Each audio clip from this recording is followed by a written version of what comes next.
What's up, fellow gamers? Phreak here. I am a game designer on the Summoner's Rift team. We are the team responsible for many of the patch notes you see on a bi-weekly basis. Worth noting, though, that SRT is divided into two pods, one of which is called Preseason, one of which is called the Live Pod. I am on the Live Pod, which means I work on things like the bi-weekly balance changes. I work on things like identifying if we want to do and what balance changes we want to do for worlds. This would be things like looking systemically at fighter items and seeing if we like them. Preseason is pretty self-explanatory. At this point in time, preseason is the larger of the two pods, essentially, that people have and have over the course of time shifted over toward preseason. So there are fewer designers than earlier on in the year on live. This just means that basically there are fewer long-term projects, although as you'll see here, even though I think only about 4 humans inputted balance changes, like implemented balance changes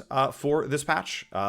Still a reasonably normally sized patch, and this was only over the course of a couple of days, as it tends to work out. So I can talk more about that a little bit later, but essentially there are going to be fewer sort of mid-sized projects in the near future as the team sort of overall readies for preseason. So just kind of by the way on that, there are still some longer-term projects that people are working on, myself included.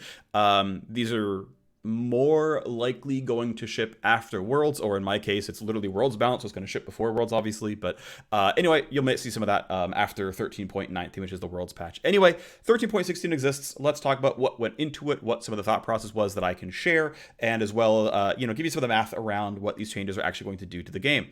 Okay, so bunch of changes. Naafiri. I guess we'll do the whys for these champions here, so you can kind of go over it. Naafiri overall, far too high of win rate. To be fair, not actually nerfed for pro. Worth noting, actually, Naafiri is going to be pro enabled. Even though not every league is going to play playoffs with Naafiri enabled, considering that she was launched in 13.15. I believe the LEC is going to play on 0.15. They're going to be the only league doing so. It is going to be enabled for them. Unless something has changed, but this is my recollection, my understanding of what's going on. Naafiri is going to be enabled. Ultimately, I think it is worth us reassessing our champion rework and new champion release policy. We're pretty confident Naafiri is not going to be a huge 100% pick ban risk champion overall. Naafiri is a champ that's certainly very low elo skewed and probably pretty low threat. So willing to allow her. Maybe we'll see a Naafiri pick during Worlds, maybe we won't, I'm not sure. But regardless, Naafiri definitely is doing too well in solo queue. Mostly in low elo, but also especially doing too well in top lane. Top lane threatens to be Naafiri's best role, and the goal is really to keep her as a mid laner. We'll talk about that more later. Rek'Sai, unfortunately, this is 3 patches or 3 nerfs in a pretty short span. I don't have full context in every situation here, but I know. So there was like basically the nerfs in 13.12 were a weird situation. Nerfs in 13.13 was it, or 14? I forget. When E got changed to total AD, I shipped that change, and I think we hit like 1.5% win rate in Elite. And then I wasn't there for planning of either 0.14 or 0.15, I forget which one. But I wasn't there for the planning of the previous patch, so maybe Rek'Sai should have been nerfed earlier. I'm not sure. I wasn't there for the planning of that patch. And then ultimately picked her back up. She's still far too high win rate in really high MMRs, and so going for another, I think 2.5% win rate is the goal here. Maybe we'll hit it, and we'll talk about that a little bit later. Shaco being nerfed, this is largely the situation of support. Shaco's win rate is very, very high. The win rate by itself is not enough to require action, although certainly is well within the bands of discretion, like balance at discretion, right? Clearly available for a nerf. And what pushes over the edge is the sort of, I guess, quasi-automated win rate / ban rate reporting, where Shaco's overall win rate and ban rate in low elo basically tripped the breaker. And considering that AD Shaco got buffed in the previous patch, I brought this up a little while ago, where like AP Shaco clearly outperformed AD Shaco, and AP Shaco substantially outperforms, and like is again strong enough that at some point we would have to nerf the champion. AD Shaco got strong enough, but now the combined efforts of AP and AD Shaco have risen his ban rate so high that AP Shaco needs to be about as balanced as AD Shaco is. And so this is still a situation where it's primarily a support nerf. Support is Shaco's overall highest win rate role. again, getting him to a more balanced state where it's like, yep, he's he's going to be a relatively high ban rate champion. We have champions like Zed and Master Yi and Yasuo who don't really win any more than 50% of their games, but they are frustrating to play against. This is just going to be the case. It's going to happen. We know they're going to eat ban rate. We're going to be, that's okay. But yeah, Shaco, again, just kind of over the line too much into a situation. So there's a support Shaco focus nerf here. Shyvana being nerfed because ultimately her changes in 14 were really strong. It made AD Shyvana good. That's great. Congratulations. Good for Shyvana. Unfortunately, she is well over the line, especially in lower MMRs. She's like, I think she's still like 54.5 to 55% win rate in low elo. That's just simply too high of a number. So Shyvana is receiving nerfs here aimed at low elo. I think it's fine if she's at 53 or something. I think ideally, AD Shyvana is the best version of Shyvana, at least by a small amount. But either way, again, just deserving of nerfs. It's unfortunate. Shyvana is really, really low elo skewed. I don't think she needs to be low elo skewed, but it's hard to find a good set of changes that like are going to fix this without really, really hurting her identity. And so we may never find the update, unfortunately, but obviously it's really tough. I like playing farming junglers. I play in mid diamond, and she's sub 50 win rate in my elo and deserving of nerfs for people who are in the bottom 70% or so. Tristana is a big pro problem. She has been the pretty much number one pro mid laner for a long time, which is unfortunate. She's a bang on 50% win rate bot laner, even in like high elo. She's a 50% win rate mid laner in general, but she's clearly overtaking pro play. This is not okay. So it has to be nerfed, of course, right? Just like this is just the case. She's been too high present for too long. This is kind of the automated trigger sort of thing going on. I think almost every single one of these cases, aside from the Naafiri nerf, was from automated trigger. Actually, Naafiri's ban rate, to be fair, is so high it probably was automated as well. So pretty much all these nerfs were because like ban rates and or pick rates and or win rates were just too high, and it's like we actually need to have a good reason not to act. And then we go on to the buffs where it's like, hey, we had really good reasons to act in buffing these champions. So Akali, we don't see much pro presence. Her win rate is sub 50. It's a very easy hit. Basically what I would call a 0 out of 4, where there's not a single skill bracket where she's above 50, and in pro play she's basically unseen. So in 0 out of 4 is Akali like well represented. We have to have a good reason not to have the champion, essentially, right? So Akali is a 0 out of 4. Brand, I think, is pretty solid in low elo support. For a very long time, Brand had been a like 52% win rate low elo mid laner, and it was fine. I am pretty sure that it is fine to let low mobility, sort of obvious counterplay, mid to low agency like team fight mid laners, especially like mages. I think it's totally fine to let these be just like, these are just good low elo champions. And like these are always going to be somewhat low elo skewed. That's going to be the case. And the hope is not to have them Shyvana tier where it's like 55 to 45. Like that's really rough and that's not great. But it's like, yeah, this is kind of champion where it's like he's straightforward to play. He's easy to play. One of the best predictors of win rate, especially in low MR, is just simply mastery curves. How easy is it to get most of the gains out of this champion? That's a really good predictor of low MMR win rate on average, just by the way. Just a two statement about that. So, Brand, by being a pretty easy to play mage, I think, deservedly pretty high win rate. Caitlyn, we buffed her last patch. It wasn't enough. She gained, I think, like less than 0.5% win rate. Definitely has room to go up. One of my great regrets this year was still pushing for a Caitlyn nerf. She was pretty much 100% presence when we used pro data to identify and like, yep, we should nerf Caitlyn. She then got nerfed. LCK played their playoffs on the Caitlyn nerf patch, and they still had 70% presence on Caitlyn, and then she went to 0 for the rest of the year. We probably could have picked this up sooner, honestly. We maybe should have, but people weren't playing Caitlyn, and so finally she's going up. But I think we've been really lacking in lane bullies for most of the year. There was a time where we had Lucian Nami, and there was a time where we had Caitlyn, but then we didn't have a lane bully come back in to replace them, so that meant we had a 5-month stint where people were only playing mid and late game AD carries, and we should have done a better job of identifying this. But Caitlyn coming back in, Lucian in a pretty similar boat coming back in here as well. So hopefully we get a much more healthy and varied metagame in the bot lane, which is good, because if more bot lane is lane bullies, then fewer team comps are the bot lane must carry. It's, well, the bot lane's going to be a lane bully, but like our mid is our carry or our top is our carry, and that's really good for strategic depth. Ekko is, I believe, a 0 out of 4 as well. I think he's sub 50 everywhere, and both in jungle and mid, and doesn't really see any pro presence. Maybe he's got like one role where he's like 50.5 or something, but like Ekko is a 0 out of 4 or very close to 0 out of 4, so I think very, very safe to buff Ekko. Karma is the first of our suite of enchanter buffs in this patch. Not all enchanters are made equally, but if you look at champions like Karma, most of her kit is a mage kit, and then she has one defensive button, and so it's like pretty reasonable for Karma to be a damage champion. But a lot of this is enchanters are good for League of Legends, but enchanters very often create very boring pro play. And so my current line of thinking is we should really try to solo queue skew enchanters, and this means things like letting them scale well off of gold, because the one thing people will do in pro play is they will have the support specifically sack waves and not gain XP so that the AD carry can gain it. They'll run away from falling turret plates so that the AD carry can get it. They'll run away from all kinds of stuff. And I mean, even in high elo solo queue, people will like not take last hits in fights so that, you know, it's like, okay, well, we guaranteed kill Draven here. And the Lulu sits there with a guy at 5 HP and says, okay, you know, let's go let Jinx take the last hit, right? And it's like, okay, that's just like a correct play. Jinx is always going to outscale Karma as a champion. That's going to be really hard to break down. But like the fact that you're meant to literally walk away from minion waves and walk away from turret plates, to me is like, that's a bit much. We're just like taking your share is unacceptable. And so that's really rough. And so just for the experience of playing support, and especially enchanter support, it's like letting it be correct to get your share. That's a good thing. We should try to move towards letting enchanters getting their share and having that be good. I think that's a good thing overall. The other thing is people are more willing to take their share in solo queue compared to pro play, where people will actually just go run away and, you know, go 0, 7, and 13 or whatever. This is like a Nautilus scoreline. And so, hey, going in this direction, probably good for enchanter supports, right? Like letting them scale well off of gold. And specifically, if we're like, hey, let's really bring up solo queue win rates, and we're a little bit gun shy around enchanters and pro play because it's clearly going to be win rate positive. It's going to affect them to some degree. And unfortunately, we won't have anything to look at aside from solo queue data.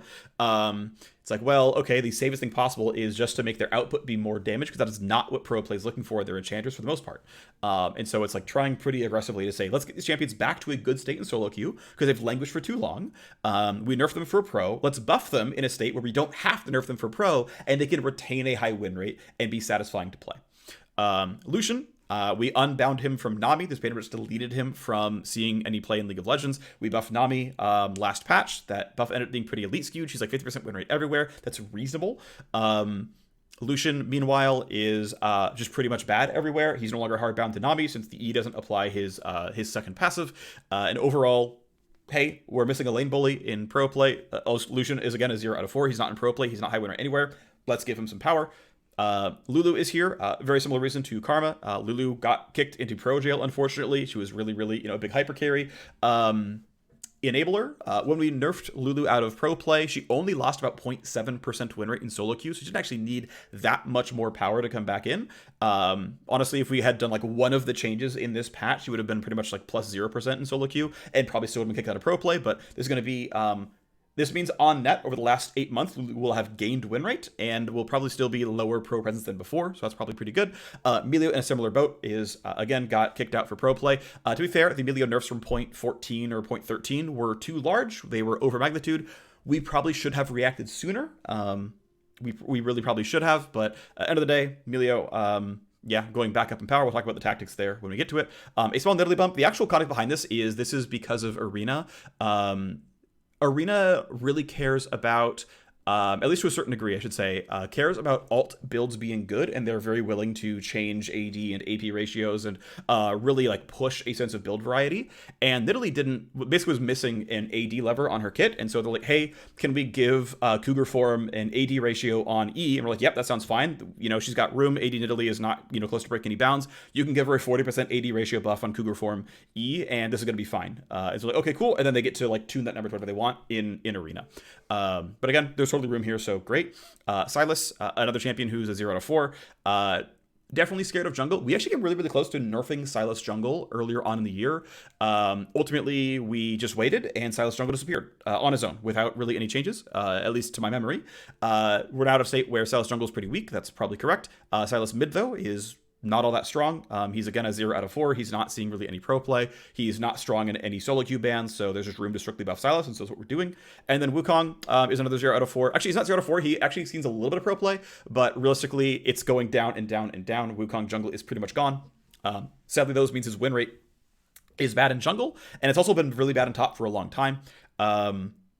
He kind of got put in pro play jail, which is really unfortunate, but Wukong top as a champion, I think we are more than willing to maintain in a good spot. We're more than willing to keep him around. I think Wukong top is a pretty cool guy, and so we're doing some buffs for that are really, really top lane skewed for Wukong. And then Malzahar is a QL update to make his E tick more quickly, which will help with minion executes, where minions won't steal your last hits in between ticks as often, and just tweaking some of the numbers around to make that happen. Finally, systems update. The primary thing is Duskblade of Drakthar is an overpowered item. It's basically tied for second most built item in League of Legends. It's like technically fourth, but like 2, 3, and 4, which is like Zhonya's Black Cleaver and Dressblade are like really, really close together. And so yeah, this item just sort of, it does too well. It's getting poached cross-class. The item is just like overtuned overall. The update in point 11, did a pretty good job of getting it closer. Like before, Yomos was here, Duskblade was here. Then it went like this, and it's like, well, we can bring it back down. And then, of course, knowing that most assassins are playing Duskblade, they're going to catch a direct nerf via this nerf, so buff some of the lethality legendaries that might go for it, including things like Prowess Claw, which is just doing really, really too poorly. And this should do some pretty decent things for role balance. If we look at someone like what's his name, like Jace Mid, for example, where he's overall like taking over pro play. He's actually a pretty big pick over there, and of course he's a Duskblade abuser. Yeah, pretty positive. What's also cool is this will push some champions towards actually correct builds like Samira, so we can talk about that a little bit later on. Okay, into the individual champions now. First up, we have, actually, I want to do one more preamble thing. So this is a deep cut. I assume most of you already skipped over this point in the video, but keep me honest on this. One of the comment chains I have seen recently in Reddit threads is that I come across as condescending frequently. Call me out if there's like a section where I come across condescending. But obviously the goal is for me not to be. I have a half suspicion there's actually people who will just like follow me around and downvote my stuff. Like I've had comments where I've replied on comment, like on topic sincerely to a question, and the comment will go instantly -4, and then it will like end +25 after a day and a half. And it's like, I think there's some of that happening where like there's just like people who are like objectively being haters and trying to spin a narrative. But actually let me know, right? Like let me know if I'm coming across like really weirdly, or if like tone is wrong, or I'm not answering questions well, or I'm not giving the right context. Like, let me know, okay? Like I want to do good up these videos, so let me know, right? Let me know what we got going on. Okay, let's move forward. So first up is Akali. Akali, as I called it, was a bit of a 0-4. Okay, we're good. Yeah, Akali really not pretty much good anywhere. So it's energy cost off Q, it's flat damage off of Q. We know how much this gave. I believe 10 flat damage on Q was about 1% win rate last we did it. So this line by itself should be about 0.5% win rate. And then of course this change is probably going to be high elo and pro skewed. Usually early game power tends to be, especially power that doesn't exist after level 8, tends to be really high elo skewed. On average, lower elo players are worse at using and abusing and snowballing early game leads. Ultimately, there's probably still going to be about 1% win rate to Akali, but it means we can get her toward 50% win rate, which is good. I think it's nice to get champions to 50%. I think it's good to get a variety of cool champions in pro play as well. So hey, if we get more assassins in mid, that's cool. It's exciting. It's a new style of champion we don't really see much of. So positive change. And so for a lot of reasons, I think a good change to Akali. Actually, I have numbers here. So flashbang warning. Whew. All right, so here is the Akali flat damage. This is scaling 0 to 3 items. Keep in mind it has a total AD ratio, so there is automatic base damage no matter what here. But then again, just +5 damage all points in time. Nothing too exciting to see here. That's a percentage. As far as the mana cost, again, better until level 9, where it's kind of the same. But yeah, you will for this. You will get more Qs and trades. You get better wave clear. This definitely will be some decent amount of win rate to our girl Akali. Next is Brand. As I mentioned in the preamble, I think there is room for Brand to be a solid, relatively high win rate mid laner.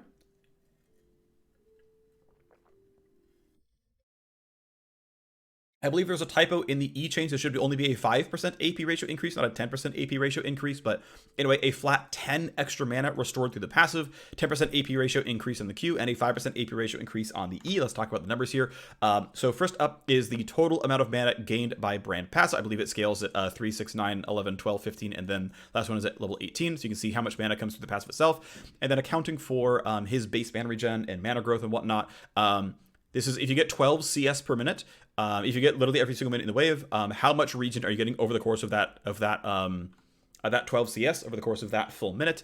And if you last hit perfectly, it's this much more mana regen. Of course, Again, if you don't actually last everything perfectly, it's going to be less than that. But if everything is lasted during Blaze, then this is your difference here, right? Okay, makes sense. Cool.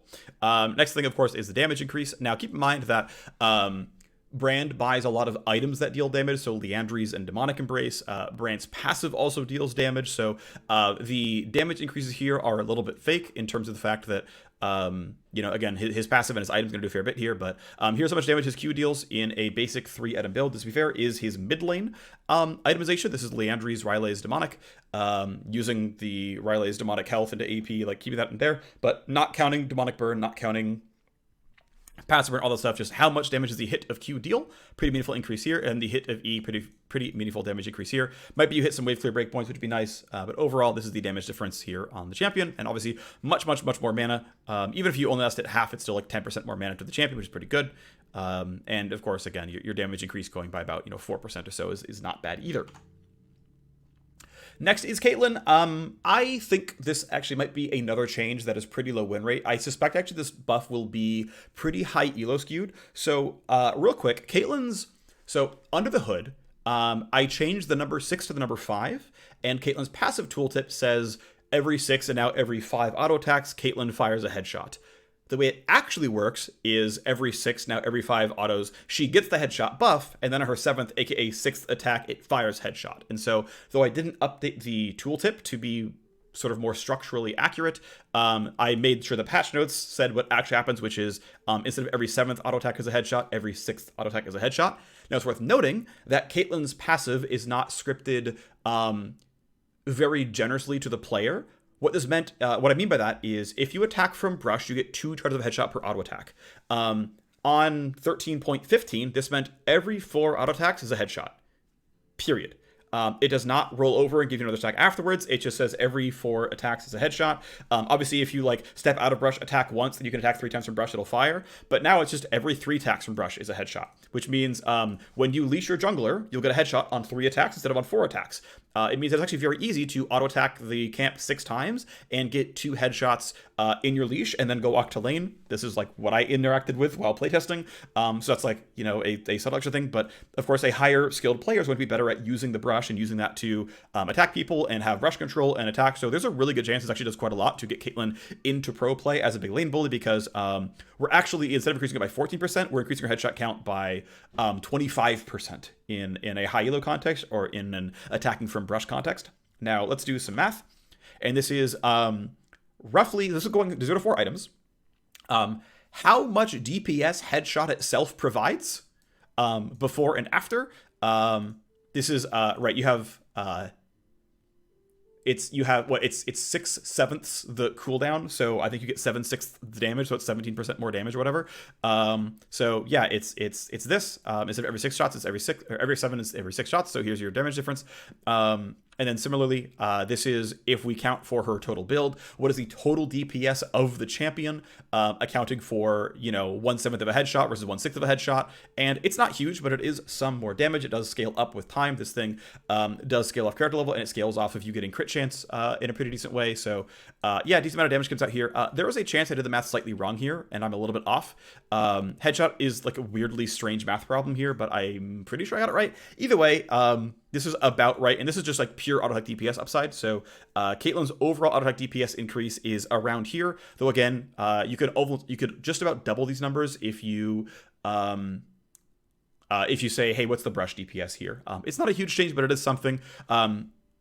So yeah, will it probably be under 1% win rate? Actually, it's kind of the guess. We actually might have to do a third Caitlyn buff in a row if we don't hit 1% win rate. The goal is about 1% and change. If we don't hit it, we'll see. But I think this will at least feel very good, which is nice. I know players are really excited to see it, which is great. Like it means we get a lot of excitement without necessarily getting a lot of win rate. And of course, we'll see. In about 12 hours, I'm going to wake up and check Lawlytics.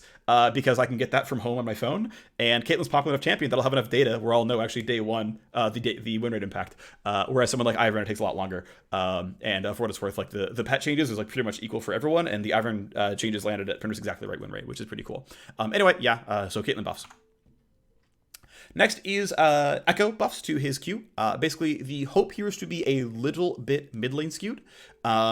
Give him some interaction, give him some wave clear. Keep in mind that the first half of Q is the part that he can more reliably hit enemy champions. Q2 is more reliably dodged, whereas Q2, of course, minions always take the full damage and monsters always take the full damage, so this is slightly champion skewed.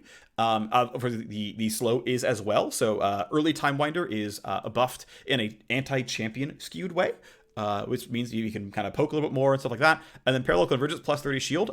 Keep in mind, it is actually impossible, unless you intentionally miss, for Parallel Convergence to do anything in the jungle.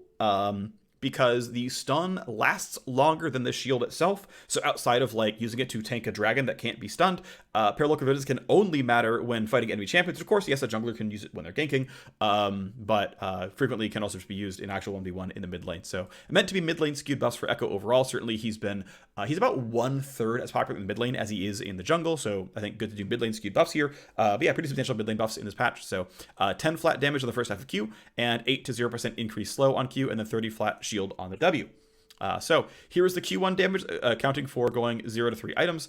And then here is the total Q damage, and of course you can see that it's a bigger buff in the early game, and of course when you start counting Q2 and AP ratios, it's going to be less meaningful, but still actually, even though it's only 10 flat damage, actually still a decent damage increase to primary ability. And then the slow as well, 25% stronger up until you get it to rank 2 at level 4. Pretty solid change overall. So, I mean, you might see that his early ganks are a little bit stronger. Certainly the ability of Ekko to like land a level 3 gank is going up with an 8% slow, right? That's actually, you know, a little bit meaningful, right? But overall shouldn't be that big. This is the shield strength, by the way. Just 30 flat shield straight up, more and more as you level up. Of course, ability power kind of carries the shield strength by a lot here. But yeah, you know, early game buffs just tend to be pretty elite skewed, so we might see some light elite skew to Ekko, and that might mean we see some Ekko in pro play.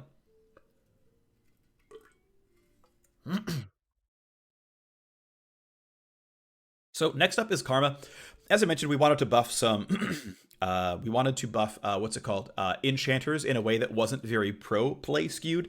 It really sucks, I know, for players when your champion gets stuck in pro play jail, where they have to be bounced around pro play. It means their solo queue win rate has to be really garbage, and there aren't always really easy wins where it's like, this change is very much on theme, and it's like consistency positive, and it's win rate skew by elo positive, and it achieves our goals around snowballing, and it achieves our goals around role agency, and it achieves our roles around our goals around average game time, and it's like there are several dozen like meaningful back end goals that like matter for League of Legends, and those are often best sort of like solved systemically.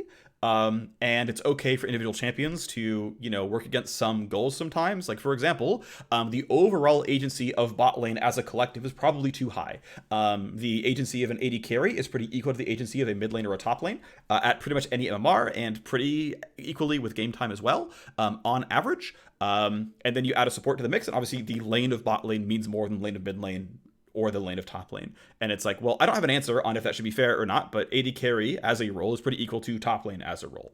And then jungle's way up here and support's kind of down here, but again, support is laning with someone else, and, you know, maybe this should be offloaded somewhat. Anyway, what are we going for here? Well, of course, again, if bottom lane as a lane is too good, well, we're increasing the agency of some bot laners by increasing their AP ratios, right? Like, yep, right, that's going to be true. So it's like, okay, this like slightly works against some goals, but again, we can handle that in another way that still matters. Okay, so what's going on with Karma here? Well, again, what's going on with Karma here is that she has been in pro play jail, which kind of sucks. And again, I think it's really important that we have variance in pro play. We want a lot of viable strategies to be out there.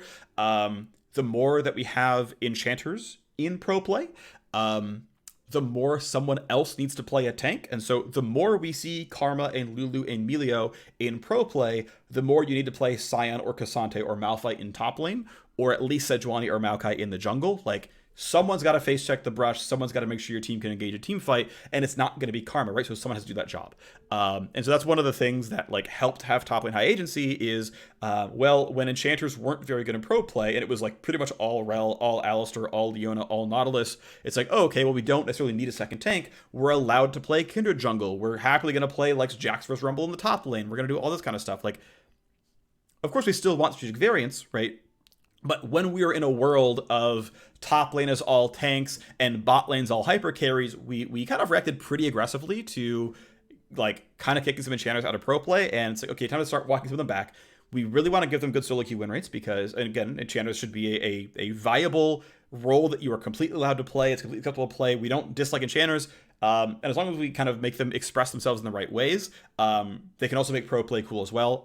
One thing we've definitely been lacking a bit in pro play is going for lane bullies, right? So things like Kate Lux or Ezreal Lux or Kate Karma or Ez Karma or like Lucian is one of them, but like just going for lane bully I think should be strong. I assume Draven Karma could be a good lane as well. But like this kind of world, right, where it's like you do want more than just Kai'Sa versus Xayah versus Aphelios versus Zeri. These are all mid to late game champions, and it'd be good to make sure that you can punish them with strong early game champions, and it means you need to have some strong early game champions then that are actually pickable, right? So the Caitlyn buffs from earlier, the Lucian buffs that are coming in, and then Karma can be a little bit of this as well. Karma tends to be an early game skew champion. So anyway, on topic, Karma is getting a 10% AP ratio increase on Q, as well as a 10% AP ratio increase on the back half of Mantra Q. Keep in mind, the front half of Mantra Q inherits the base damage of Q itself, so functionally both halves of Mantra got a 10% AP ratio increase, and on Mantra, of course, got a 10% increase as well. And then Mantra itself gets a 0 to 3 second cooldown buff. So the logic here is to give Karma buffs that are really, really skewed towards solo queue by giving her a reason to earn gold by letting her share in gold. In pro play, especially, people really, really, really deprive their supports of gold and experience. And so, well, here's an experience lever here. And of course, here's a gold gain lever here as well. And keep in mind that if Karma is often going to max her shield, one thing that Q has is a cooldown incentive on the rank up. And so getting to level 13, so you can finish maxing your Q, because the rank up incentive is already quite good, right? It's already 50 per point. But also, if your AP ratio is doing a lot of the heavy lifting here, getting 1 second of the cooldown to get this AP ratio in use more often is also really valuable, right? So this basically says, hey, Karma's gonna be better in games where she's taking kills, which is like the chaotic, weird solo queue games, and she's gonna be better in games where she's getting a share of the gold, which is chaotic solo queue games where she's getting assists, but also just like she accidentally takes a wave, or she does take a wave because people are bad at controlling their side waves, so she gets to kind of grab that and come back and whatnot. So I don't think it's like a ton of win rate. I think Karma will still be sub 50, but these are some pretty big buffs. So let's talk about the numbers themselves. So here is the basic Q1 damage. This is actually her build as a mid laner, which is going 0 to 3 items. You can see it's actually not absolutely huge, but it is still a solid 3 to 5% damage increase here. And then, sorry, this is the support build, this is the mid build. Sorry. So support is Spell Thieves and then every 35 AP item, which is like, I think her most common build is obviously like Spell Thieves into Shard of True Ice. That's accounted for. And her stat shards. And it's Shurelya's into Ardent Censer into Putrefier. Each of those have 35 AP. And so, she gets her like 137 more ability power compared to level 1 and scales this way. And so you can kind of see like the AP growth that you're kind of expecting as you trend towards a full build, with your last slot being a control ward at level 18. You instead see here's the mid lane build, where it's going to be a little bit higher AP. It's things like Ludens, and with a lot lower ability power, of course, it's a lot more damage on the Q. And so, of course, mid Karma gets buffed a lot more than support Karma does. We looked up the win rates. There's actually a pretty big, there's like a 1.52% win rate of room here. And so this, maybe it's actually going to be 2% more in mid lane than support. I'm not certain that's true, but hey, if we have to pivot, and walk things back a little bit, if we have to, we can, of course, but moving this direction. And then here is just the explosion damage of R plus Q. Once again, support build versus mid build. You can see the AP ratio, of course, means more, on higher AP builds. So yeah, a pretty solid amount of extra damage onto Karma. And as far as enchanters go, right, Karma is certainly the mages of the enchanters. Q and W are purely damage skills. E, of course, is a defensive shield. But hey, 2/3 of her kit is purely offense. In fact, her passive, which brings her mantra back, is also purely driven off offense. So, I would argue 3/4 of her kit is actually offensive based because the passive only works on hitting spells at enemy champions. So this is, I think, well within the theming of Karma and the healthiness of her kit that makes this good. Next, and I'm sorry, we have mantra cooldown. So this is the functional cooldown. It was actually interesting, is a 3-item build for mid lane and a 3-item build for support both reach 55 haste. This is counting boots. And so regardless, a 3 completed items plus your starters. This would be like a Doran's Ring or a Shard of True Ice, whatever, in boots. This is your build. This is the functional cooldown of the ability before and after the patch. Don't mind that it's red. Of course, a lower cooldown is a lower cooldown. And then saying, hey, let's say you hit like a basic Q on 2 champions. What is his cooldown with 10 seconds off? And you can see that, the numbers here. Where 10 seconds instead of 12 seconds, which means, by the way, on a 3-item build with boots, if you can land Mantra Q on 4 champions, Mantra is instantly back up, and you can RQ into RE if you can hit a big group, or like you get the Q explosion, or you use a tap on W or something, and you can go instantly right back into it. So cool stuff here. The other final thing to bring up here is we're certainly aware that tank top lane karma is very annoying. The nice thing is with these being only ability power ratio increases, you get pretty safely what you need, which is there are no buffs to tank top lane karma aside from a very, very light tap on Mantra here. So overall, pretty big buffs to karma, and I'm glad that she's, getting win rate back, right? Next is Lucian. Lucian was, again, a pro play Oracle nerf earlier on in the year, and then we just kind of kept cycling pro play Oracle changes where it was too much Lucian, then it was too much Caitlyn, then it was too much Zeri, then it was too much Jinx, then it was too much someone else, and it's like, we just kind of like kept going in a circle, and I don't think we really ever tried to curate pro play bot lane by much. I think that was definitely one of the misses we had, which was, the thing is, like, even coming into it, here's the weird thing, actually, is when we're coming into MSI balance, and we were looking at bot lane, ultimately, like, when gearing up for it, LCK still had a 70% presence on post-nerf Caitlyn, and when you actually watch the MSI games themselves, once you got to the top teams, Lucian was permabanned. So, like, with a mix of, like, hindsight and foresight, Lucian was actually the best AD carry in the game. Caitlyn was considered viable by the second strongest league in the world, and then people were just playing Jinx Aphelios by banning one and ignoring the other. And it's like, well, we almost had early game champs that were viable. We didn't have any mid game champs that were really viable, right? Jinx and Aphelios really just kind of care about late game. So we kind of missed the like Kai'Sa Xayah part of it because they just handshook the late game stuff. But we actually did get like support mid into a pretty aggressive place. Anyway, regardless, if Caitlyn, I think basically my theory here, and this is something that someone else handed to me and I agree with it, is if there's only one viable champion of a subclass, that's all that gets banned. And if there's more than one, they often just kind of let it up and you handshake. So this is basically, if Lucian's the only viable lane bully, you just ban Lucian and play hyper carry. And if people aren't willing to play Caitlyn because it's not good enough, if it's like, well, Caitlyn might counter Jinx, but if she's so much weaker, we'd rather just play Aphelios and just 1-for-1 and handshake this. And just one team eats Lucian ban, and one team eats Lucian ban, and now you handshake hyper carries, right? Whereas like if Lucian and Caitlyn are good enough to like counter late game champions, like, well, is a team willing to eat 2 bans? They're much less likely to do so. And especially if there's 3, like, ideally Kalista and Draven are also viable. And it's like, well, no, there's a couple of good late game champions where you can just like slightly outscale a mid game champion, where it's like, if the counter to Kai'Sa is to go slightly greedier and Kai'Sa can't bully you, but the counter to the greedy marksman is to play Lucian and, beat it up in lane, congratulations, you get like a cool draft thing going on, and now you're less willing to blind pick an AD carry.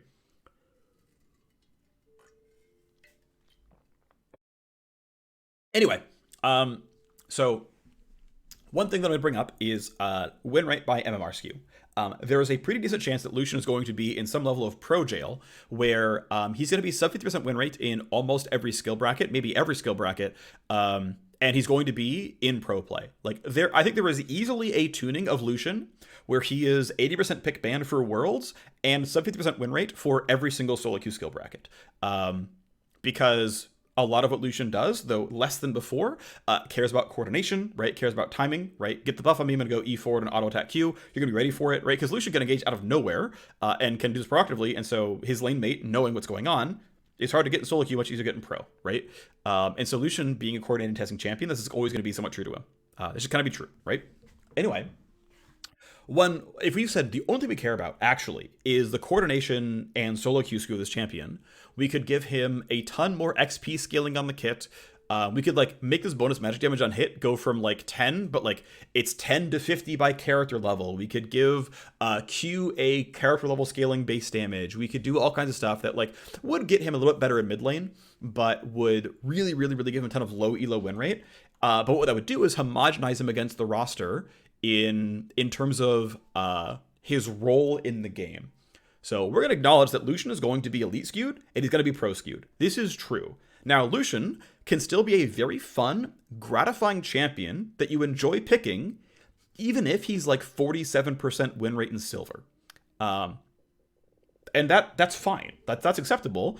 Keep in mind that like even though Lucian's like generic win rate might be there, Lucian has a mastery curve, which means if you're a Lucian main, even in silver, you're gonna have a above 50% win rate on Lucian, like be it via mastery curve. And that's one of the things that like I probably want to do a better job of sort of expressing to the league community at large is that like win rate is kind of a fake stat because the win rate for you is what matters half the time, and then the other half of the time is the one that you're going to experience in the games you're playing, where it's like a little bit more reasonable and a little bit more of a reasonable stat, where it's like, yeah, on average, when you're in silver playing against Lucians, they're going to lose the game. But if you want to be a Lucian main, and pretty much for any of these champions, like I think even Cassante, where he's like 43% in low elo, if you want to main this champion, your mastery curve will beat whatever the win rate says it is, and you're going to be up here, and you're going to be above 50, and, you know, maining a champion will reward you. Mastering a champion will reward you.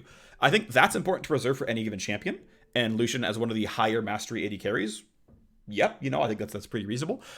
Anyway, this is to say that we're embracing Lucian's strategic niche, which is this man is a lane bully. He's got bonus magic damage on hit. It's going up by a flat 5. It doesn't increase how much it scales, doesn't increase with how much it scales with gold or XP. It's nope. Lucian the lane bully is going to be a better lane bully. We're going to ensure that there are some good lane bullies for the end of the season, right? So here's the math on the total throughput damage of the passive per charge. You can see the plus 5 damage is actually pretty meaningful. And yeah, the amount of damage the passive provides you is actually pretty good percentage-wise right early on in the game. Now here is the total amount of damage coming through from like E double autoing because you got this buff. Like, let's say you got a Lulu shield or something and you're going to go E double auto. Let's say you got, you know, whatever it is going to be. Here is the damage of an E double auto going from 0 to 4 items. This, to be fair, is not counting crit chance. This is only counting bonus AD. So it's a little bit lower than this in the real world, but again, it you know, it's going to fall off late. We know this, but like, you know, even your E double auto is like a solid 5% more damage in that trade. That's pretty good actually. So, this is a meaningful buff. Again, he's not going to be 50% win rate in most skill brackets, but hopefully it's enough to get into a good spot. And ultimately, it's going to be, we're going to look at solo queue data, how much win rate we think the champions need to be pro viable, and you know, ensuring that we have, you know, a wealth of options for pro play for Worlds. Lulu gets a solo queue skewed buff, right? You're allowed to take XP, and then you're allowed to take gold with offensive ratios on Glitterlance and health picks. Lulu mid and top are very, very far from the win rate of support Lulu. I think we've got quite a ways to go until that becomes true. Though we're certainly aware of them in all these cases where we're buffing supports in like ways that affect their wave clear and the way that affect their PvP champion combat, but I think we're pretty far from this. It's just worth noting that like these are really, really, really paltry AP ratios. My rule of thumb is if it takes 300 AP, it's aggressive. And most champs don't need 300 AP to double the damage of rank 5 of the ability. But if it takes more than 400, it's really weak. But most mages are in the 300 and something bracket, like usually around 350 is like a pretty decent, like a most champs, that's what rank 5 of their ability does. And of course, we're like really, really, really not close to this here. And so, you know, realistically, Lulu could go even higher. Like this could be 60 or 65%. And this could easily be 65% as well.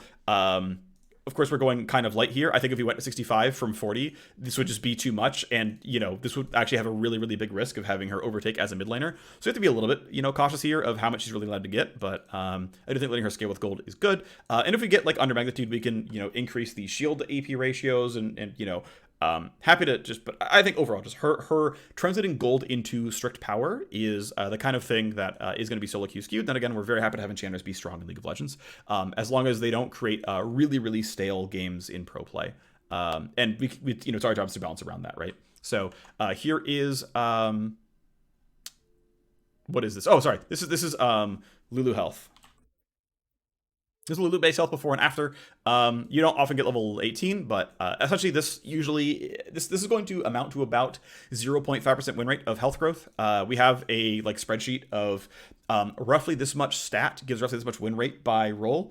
Obviously it's going to depend on the champion you're playing. Like some champions have max health ratios on stuff, and so something like Nautilus or Vi might react more strongly to a max health change than something like Lulu, where she gets a bunch of health through pressing E or R on herself, and so her overall health tool doesn't matter. Yuumi is an easy example of someone who's like max health is pretty much a fake stat, right? But we can look at her damage increases, of course, as well. So this is 0-3 items as a support. This is Spell Thieves plus what's it called? Her 3 item flash shards going onto a 3 item build. And assuming you're going to max Q last, I believe it is, here's how much more damage you're doing with the ability. And so once you get from level 13 to 14, you start getting ranks, and now ranks start to overtake the AP ratio. But pretty meaningful damage increase to land in Q offensively. Of course, nothing as Q can deal but deal damage. If Lulu overtakes mid, guess what? There's a minion mod already on the kit. We can easily just tune this to say, well, the minion mod on Q is back to where it was before we got the buff, so it goes down by 5% or something, and we're back to treading water, and it should be okay. And then the offensive E case, this is going to be less of a buff than it really looks like on paper, because half the time you're going to press E on ally instead, so it's not a huge buff here overall. But she will use the health, she will use the Q damage, and she uses E damage sometimes. Next, Malzahar, just solid quality of life. Tick rate is now quarter seconds at a 0.5 seconds, which is going to be nice. The execute threshold is being cut down by about a third, which I think is only fair for how much faster it's ticking. But of course, this is still going to be buff overall, and Malzahar's going to gain some win rate. There is a chance this brings Malzahar up to something like almost 53% in low elo solo queue. I am generally of the opinion, actually, so I was informed that the risk was maybe around 0.8% win rate. And I said, okay, I'm willing to have that risk. It ended up being my call here. And said, look, there's a chance that Malzahar gets a lot of win rate here. That's fine. I'm of the opinion that unless Malzahar was like at 54% and about to break some bounds, it's like, I think it's fine to let the champions get their buff, and then players say, oh yeah, Malz is at 53, I understand nerfing him. I am personally, like even as a player, I'm willing to eat a champ being 1% win rate higher than like he's supposed to be for 2 weeks. Like, right, if it's like Mal's going to get 3% winner off this change, then yay, we need to do compensation nerfs. Like, we can't give this guy 3% winner out of nowhere. But it's like, if the call is this guy's already pretty strong in low elo and he's getting under 1% is like the win rate read, I'm like, we can wait. That's my opinion. So by the way, we expect this to be a buff to Malzahar. We expect there is a decent chance that he might need a nerf coming in, but this should be a really, really big feels win, and that's a good thing. So Milio is getting a pretty interesting buff.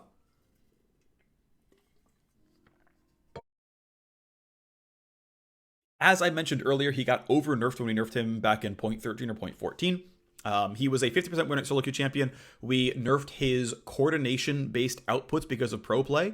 That nerf ended up being really, really, really pro skewed and really, really, really elite skewed. He lost way more win rate in Masters Plus than he lost in like Iron to Plat. And so it's like, okay, yep, coordination outputs are definitely elo skewed. This was definitely known. But we can bring him back up in ways that are solo queue skewed, because I don't like that Milio's at like 47. So I didn't make these changes. Champ Designer did. We, on SRT, worked with them to like say, here are our winner magnitudes. Here are tactics we think are going to be low elo skewed and solo queue skewed especially. Let's get him back in there. Let's go for it. And then ultimately, gameplay analysis gave him like win rate feedback, and we went for it. So anyway, it is a 30% AP ratio increase on his Q and a -10 to +70 damage increase on the Q. That is, of course, very, very large. And then Warm Hugs, his shield is getting 0 to 20 base shield increase and a 5% AP ratio increase. Okay, so obviously the goal is a lot of win rate. The goal is around 2.5% win rate in low elo. So that he's going to be really close to like 49.5 or something around there.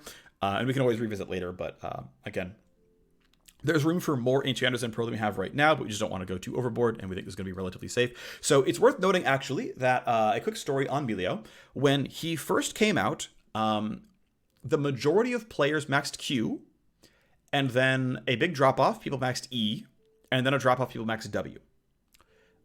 People eventually realized that Q max was wrong, and essentially players all moved from Q max to E max. Now it's worth noting that E max and W max are actually the same win rate. They've been the same power level for the entire history of this champion.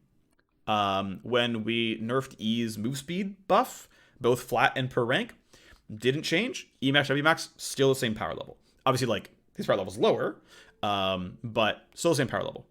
So what's interesting is players aren't actually interested in maxing W. Even though it's been good and has been good for since June, it's not anything that people are playing.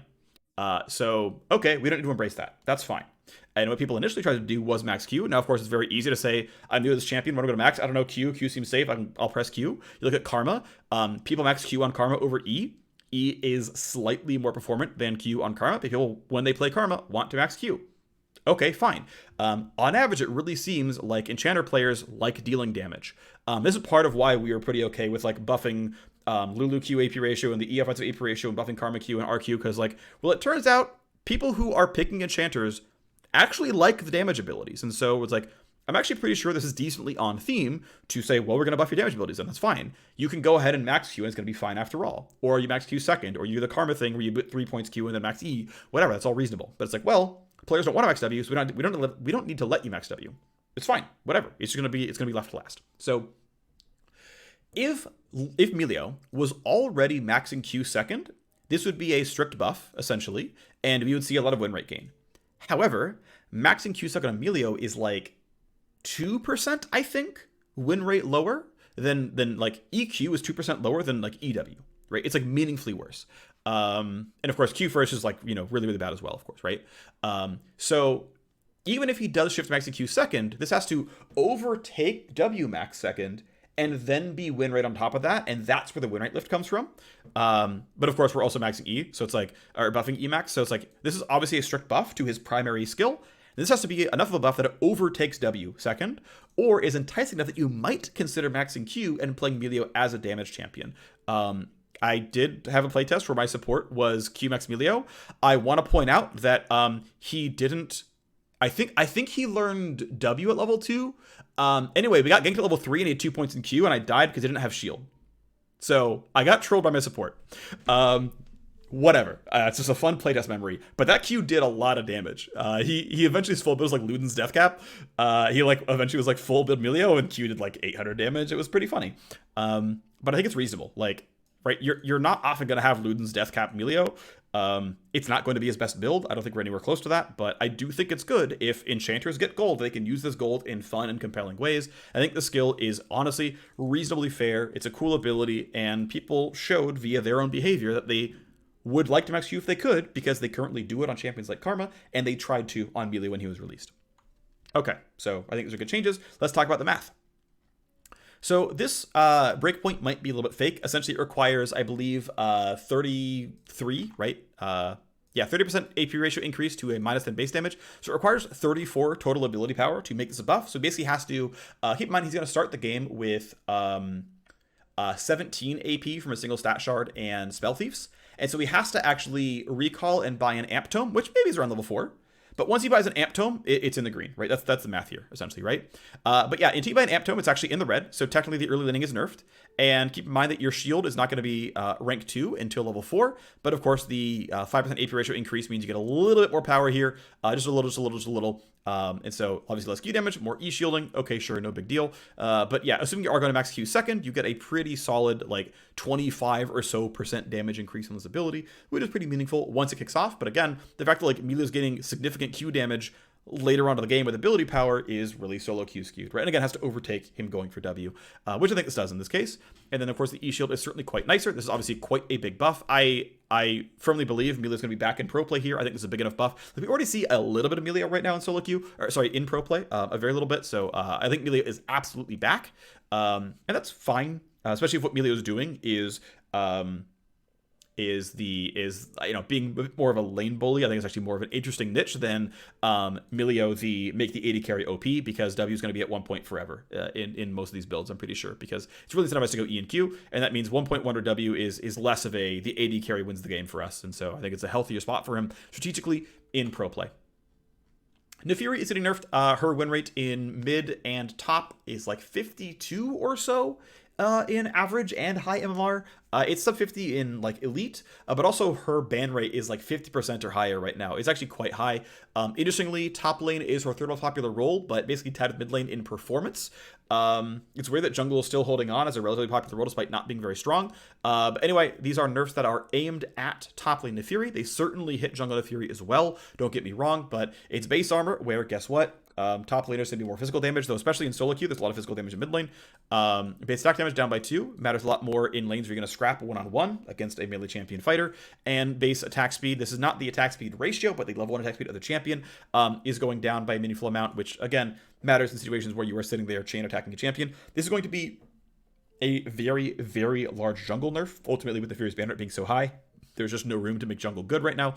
That's my read anyway. I'm not the official spokesperson here. I'm not the Summoner's Rift designer on Naafiri, but either way, this was the champ designer on Naafiri making these changes, and we like agreed, like, yep, these all make sense. That, you know, quick, easy sign off. So what does 2 base armor do? Well, I didn't put the numbers down. 2 base armor is like 1.7% physical durability at all points in time. It doesn't change that much with champ level.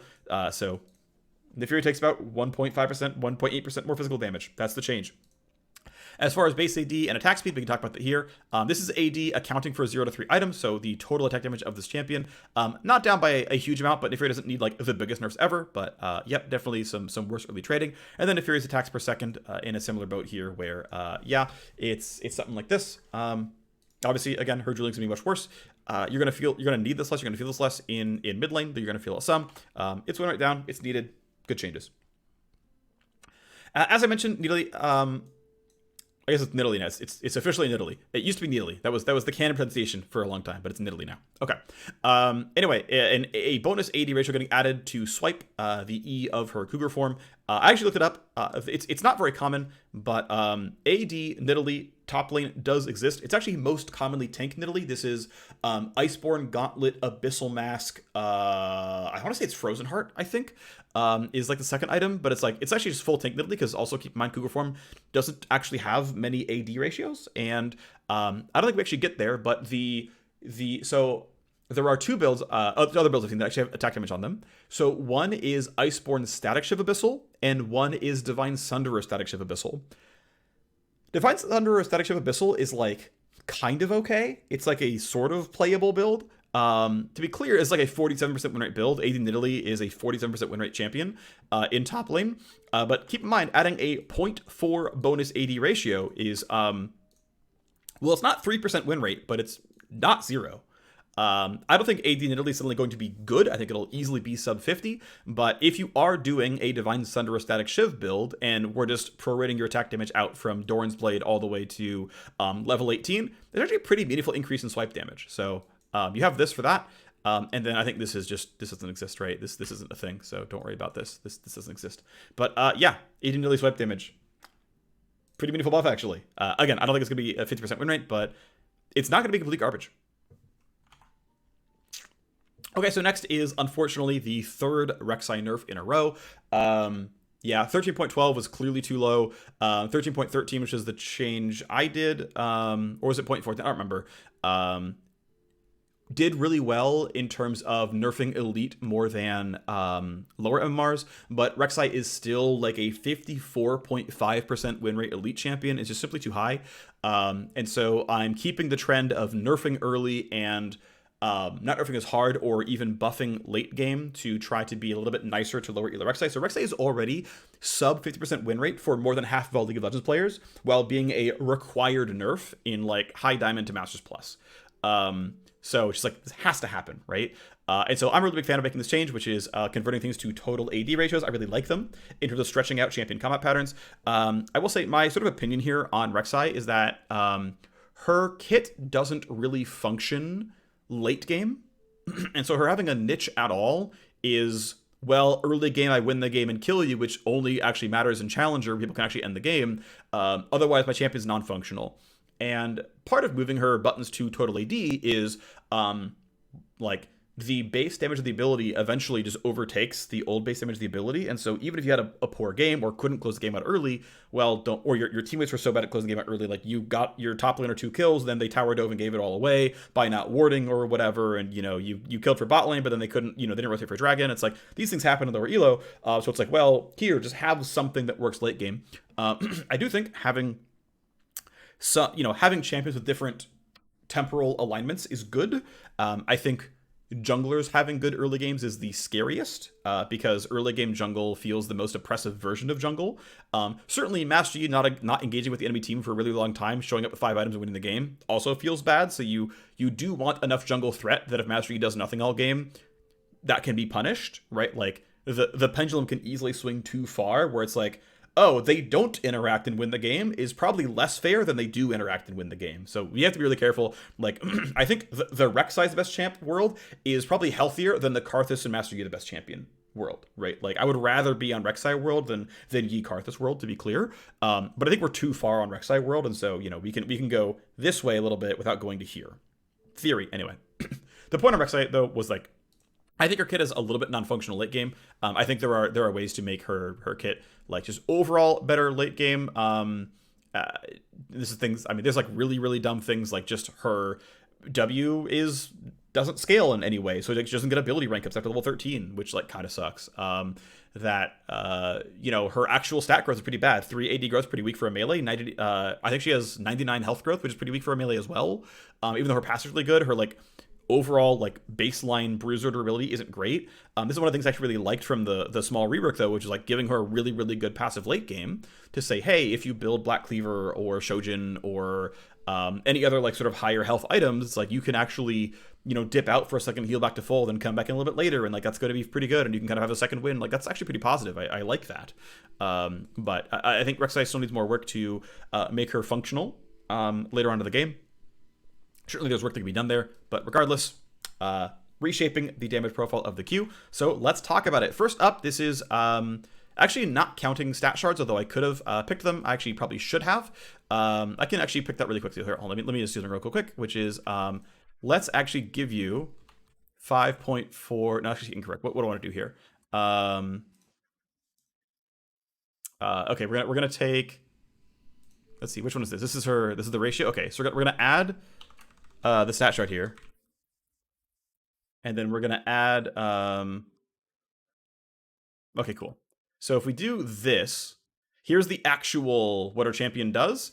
Counting stat. Wait, I think I got this completely wrong. Oh yeah, of course I did. Okay, we're just not gonna do it. Whatever. Okay, something is slightly wrong here. It's okay. Doing it live. I actually meant to do this with stat shards and I forgot.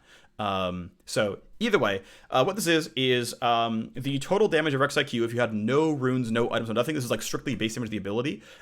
Technically the base damage is higher at rank 3. This is fake because here's the actual throughput, which is here's with a stat shard. This ability does not actually deal more damage in the real world. But if you had no stat shards, no nothing, this is the amount of damage, base damage in your Q, which again, level 13, your base damage is actually higher. You actually get 30 more total damage in the ability, base damage, at level 18. So you actually do get some pretty decent level scaling of this ability, because keep in mind, Rek'Sai, Q stops scaling as soon as it's done at level 9, which is what most people do. And then E only has 5 damage per rank up. And then W is like basically not an ability to rank up at all. So it's like Rek'Sai was really early skewed. And it's like, well, that's what giving E a total AD ratio does, was it lets that scale with time.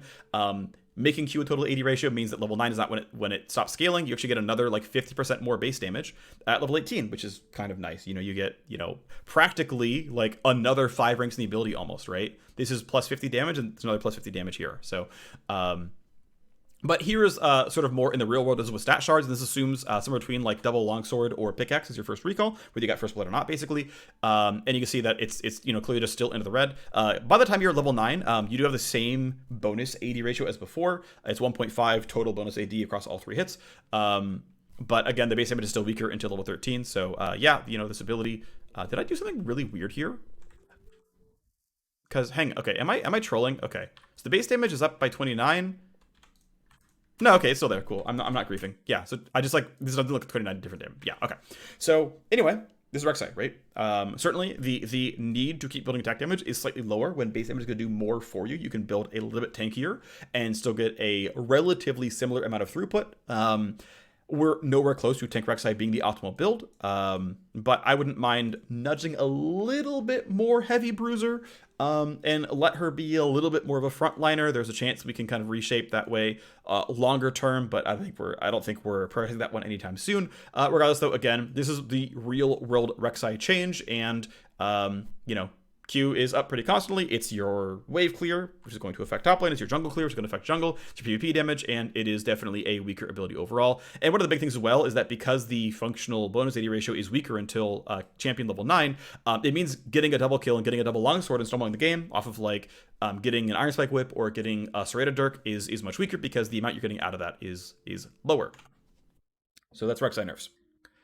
Next is Shaco. Shaco is very high ban right now. That AD Shaco is actually quite good. He's popular and winning. AP Shaco has been stronger than AD Shaco for a very long time.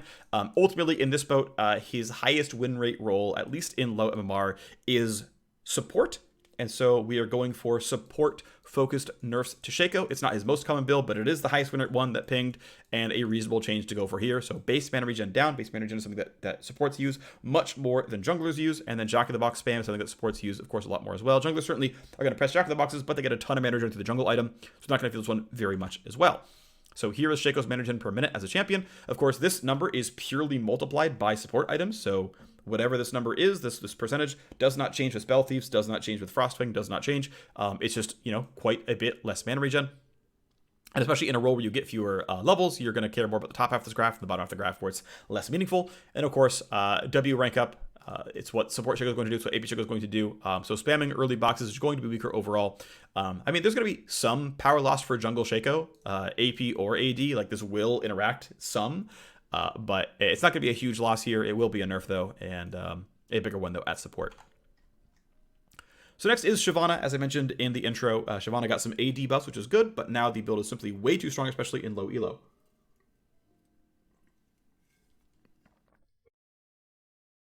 So I meant to bring down... I shipped these changes. I meant to bring down AP Shyvana by a very small amount, like a 0.25% win rate, but I meant to bring AD Shyvana down by like 1.5 to almost 2%, somewhere in that band. So the base damage on W, it's actually worth noting that the designer who implemented the old W numbers did not do 32.5, 57.5. They actually implemented these exact numbers here. And then the W used to be just, it's always 1/4 of the base damage. I separated that into its own set of numbers, and so now it's just it's tunable bespoke, and we can tune on hit damage different from the burn damage itself, which I thought was just good for a easy like further tuning lever, just to make it easier for a designer at some point in time to say, you know what, screw it, I want to pick a different number, I want clean numbers, I want to do whatever, and so you can do it that way.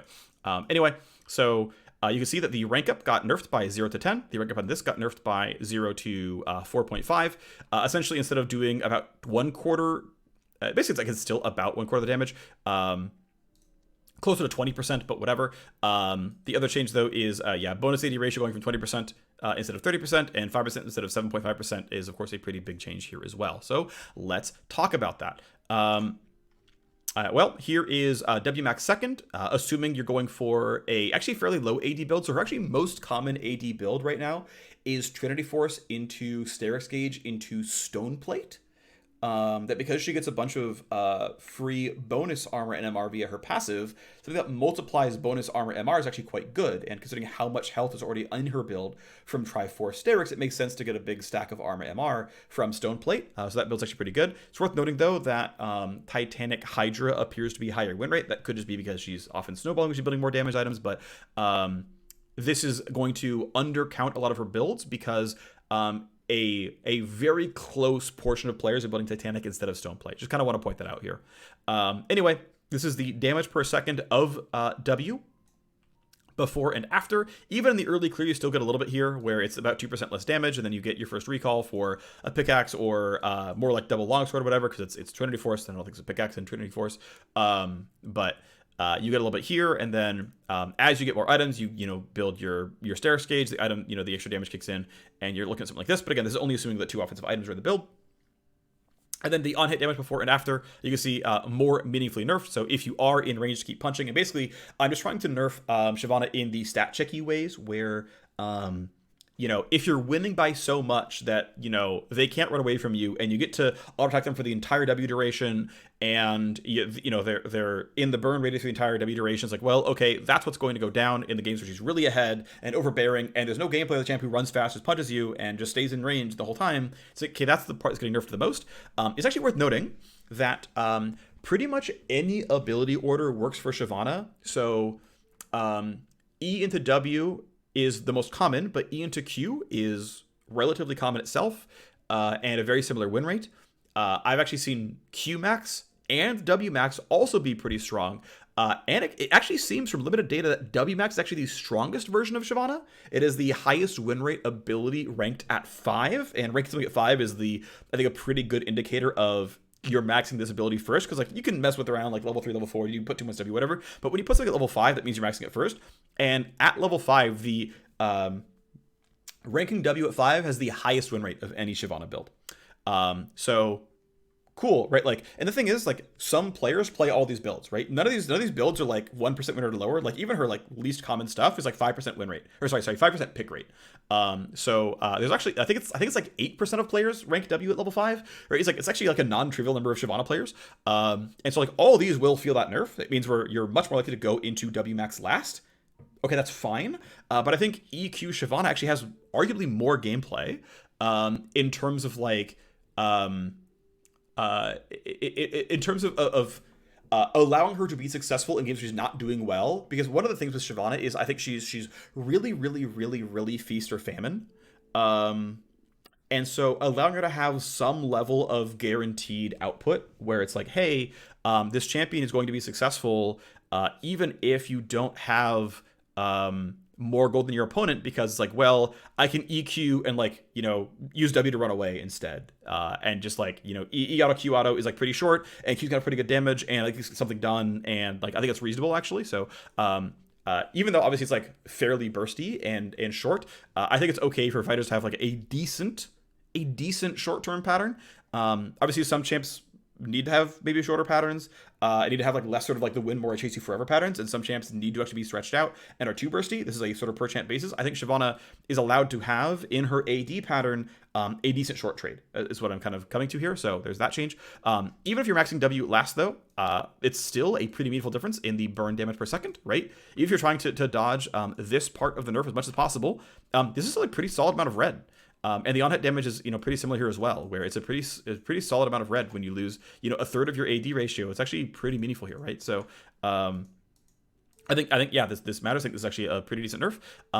We'll see if we get the like 1.5 to 2% win rate we want out of this, but it might mean we have to go another Shyvana nerf. Unfortunately, I'm hoping we don't have to. I really hope we don't have to, but it's just, you know, if the win is too high, we have to act, right? This is the kind of thing where she's just unfortunately too much of a terror in you know, low to mid elo games.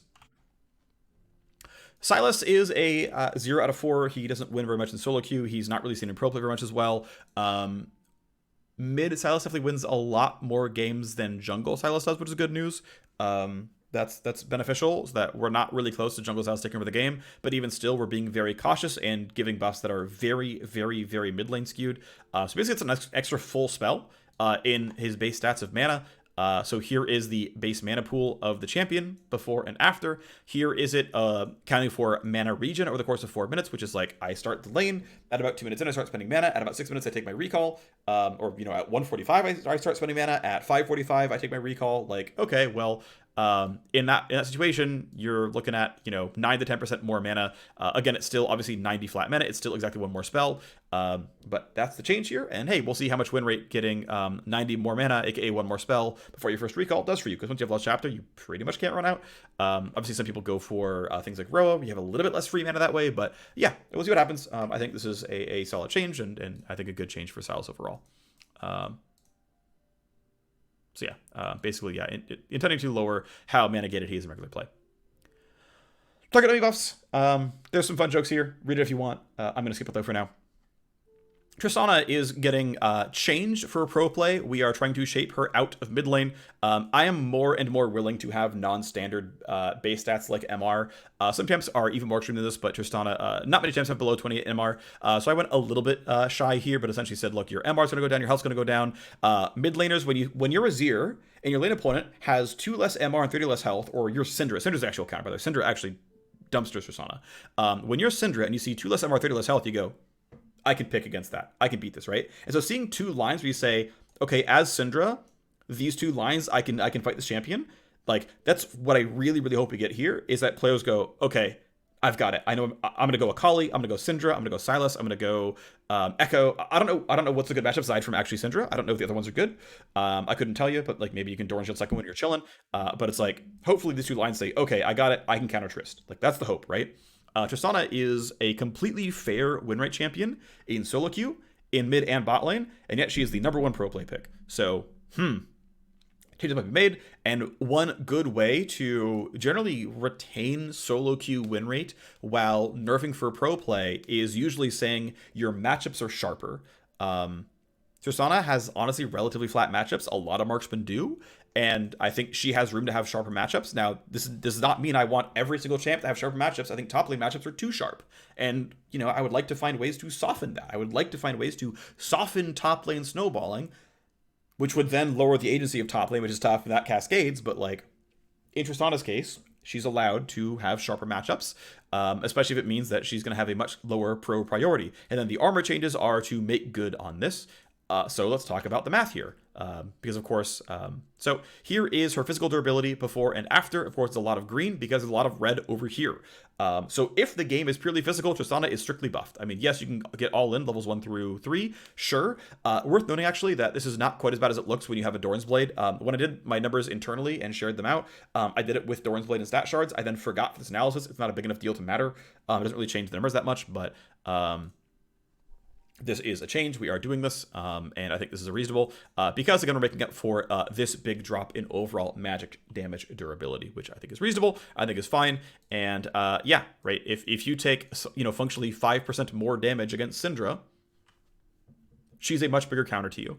So that's the hope, you guys, what we're going on for, and yeah, hopefully we see a decent drop in Tristana presence. I don't think we'll see none, right? If you're going to blind pick Jace, I can pick Tristana, and look, Tristana's better in a Jace than she was before, right? It's like strictly stronger. Now, maybe in a team fight where like Maokai and Jace are hitting me, maybe I'm slightly weaker. In a team fight where I'm playing bot lane Tristana, and I've, you know, I survived a lane against Draven because my level 5 durability was higher. You know, I lived at 15 HP, and so I got away, and, you know, so whatever. Okay, well, that's meaningful. Then I get into a team fight, and, you know, their mid laner is a Zero and he's hitting me, or their top laner is Rumble and he's hitting me. It's like, well, okay, there is a chance that this is still win rate negative in bot lane, but I suspect it's well under 0.5% win rate if that happens. Trist mid is, of course, the actual target, and what's interesting is measuring solo queue win rate is a little bit fake, because I believe the 3 most picked mid laners right now are Zed, Yasuo, and I forget the third, honestly. It was another, actually it might just be Katarina. It was like, but it was like another melee champion. But I believe like 2 of the 3 most picked mid laners in League of Legends are physical damage, so you won't actually feel those nerfs as much in solo queue either. But hopefully, again, it does affect pro play because you can counterpick. Okay, let's move on. Wukong, finally getting him some top lane buffs. I think this is a long time coming. I do wish we had done this sooner, but it's finally happening, so I'm glad we're doing it. So the designer who does work basically suggested these changes. I suggested this one because I like when my mana pool is a little bit more normalized. But regardless, it's a big mana cost off Q, which is the primary spender. A pretty big mana cost off W, because W feels like kind of a trap when you cost 80 mana and your base mana pool is, I think, 300 on this champion at level 1. Not that you learn W at level 1, but still, it's a really, really big cost for the pool. And then overall, Wukong has really, really high mana growth, but really, really low mana regen growth. And so I suggested buffing mana regen growth as a way to slightly equalize that, so that your growth in terms of pool and regen remain a little bit similar. It's still something that I think is worth doing for League of Legends, but it's not like high priority. We'd never like make it a project that's like the most important thing to do. It's always a very backlog thing, but it's kind of thing where it's like, hey, if I'm here and I can put my thumb on the scale, I'm going to shift towards these pools being a little bit normalized and that being good. So let's talk about Wukong. So the thing here we care about is the mana regen per minute of the champion. If you want to see them in actual numbers, it's not a ton, to be clear, right? This is, you know, he gets 20 more mana per minute. Let's make the colors a little bit nicer so you can kind of see it more easily. It's like, whoops, I misclicked. Let's try again. There we go. Yeah, so it's like, this is not a ton of extra mana regen, right? Like at level 12, it's 18 mana per minute. It's you know, at level 12, I've been out in lane for 3 minutes, and I get 3 more Qs that I, you know, that can matter, right? It can. It's not a buff, but it's obviously not huge. That's okay. We have it again, which is how much actual total mana do you get over the course of 4 minutes. This is his base mana pool plus 4 minutes of regen. And again, you see, like, you know, by the time you get your first recall, you have 30 more mana. Is it huge? Not really, but it's something. If, you know, again, you're doing level 13 much later on, you have, you know, 80 more mana overall. So it's like, you know, almost not quite a full rotation, but not that far from it. The bigger one, though, is the W changes and the overall pool changes as a result. So this is the W cost before and after. He maxed it last in top lane. So, you know, you're just going to get minus 20 mana for a large portion of the game, and then eventually it kicks in and you get a little bit less, but obviously a huge buff here. This is taking, This is taking the mana cost of every skill and dividing it by the cooldown at that rank at every character level. To be fair, levels 1 and 2, you don't have all your abilities, so it's kind of fake here. Level 3 is the first one that matters. Basically, if you have no ability haste and you mash your keyboard on cooldown forever, what is your total mana cost per second? And you can see it's down about 30% in the mid game, and then only down about 20% in late game because, you know, W actually catches up, right? And W turns out to be a pretty big cost center here. And of course, E didn't change, so that's of course also going to be the same. E has a cooldown rank up as well as a mana cost increase rank up, so you can see that, you know, from 8 to 13, you actually get a pretty big jump in mana cost per second, right? It's the same, like, you know, three mana per second increase here. But yeah, basically, and then you get it a little bit softer as you rank up W. But yeah, a pretty big, you know, meaningful increase. His costs are down by about 30%. His mana pool is up by about 5%. A really, really, really big increase in the amount he can press abilities, right? This is a very, very large increase in the amount he can press abilities. Then we have a systems update to Assassin. I'm going to start with Despot of Drakthar. So I was here over the shoulder doing numbers tuning on this. So the designer, Phlox, had the idea of going for cooldown and missing health damage, just, you know, using both these levers here. I think the biggest thing was definitely cooldown. I think this one needed to be increased the most.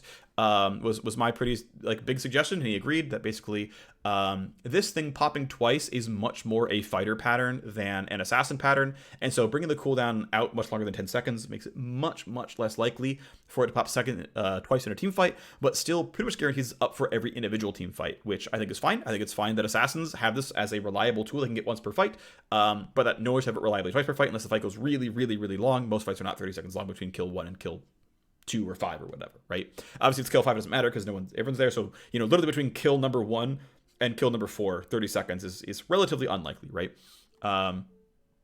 Whereas 10 seconds is obviously, like, you know, easy to do. Basically, I think this was a really sensitive tuning lever. We're already doing this nerf here, so I don't think we have to go very hard. I think it is correct to put the second tuning lever in to say, hey, we're going to tap it down a little bit.